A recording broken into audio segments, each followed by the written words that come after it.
అంటే అప్పుడు వాడికి ఇంకా ఆశ్చర్యం, ఓ మద్యం చాపి తవ ప్రియం, ఓ నీకు మద్యం కూడా ఇష్టమని అయినా అవి కూడా సేవిస్తూ ఉంటామంటే అది కూడా నీకు నాదంతా ఒక పద్ధతిగా ఉంటామండి. మేము మీకు తెలియక అడుగుతున్నారు. అలాగే అస్తమానం మద్యం తాగనండి నేను. ఏదైనా కొంచెం వేరే వ్యవహారాలు ఉంటాయి కదండి, చిన్నళ్ళు పెద్దళ్ళు, అలాంటి సందర్భాల్లో తాగుతాను. అవు మరి ఉత్తేజం రావాలి కదండి. అయ్యి బాబాయ్ నీకు అది కూడా ఉందా, మరి ఉండదేంటండి అన్నాడు. అది వాళ్ళకు ఉండేవాళ్ళు వాళ్ళకు ఉంటారు కదా, డబ్బులు మరి అప్పుడు అడిగట్టిన మరి డబ్బులు ఎక్కడవయ్యా, వారస్త్రీరతయే కుతస్తవధనం. వాళ్ళేం ఊరికే రారు కదా, వాళ్ళు డబ్బులు ఖర్చు పెట్టారు వాళ్ళ కోరికలు తీర్చాలంటే.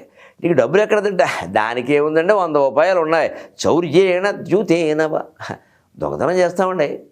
రైల్వే స్టేషనే కదండి, ప్రయాణికులే కదండి, ఎవడ జేబు కొట్టేస్తామండి. ఏముందానికి, దాన్ని తీసుకెళ్ళి ప్యాకెట్లో పెడతామండి. ఓ రోజు 2 రెట్లు అవుతాయండి, ఓ రోజు పోతాయండి. దానికి ఏముందండి, ఖాళీగా ఉన్నాం కదండి, చేసే పని ఏముందండి.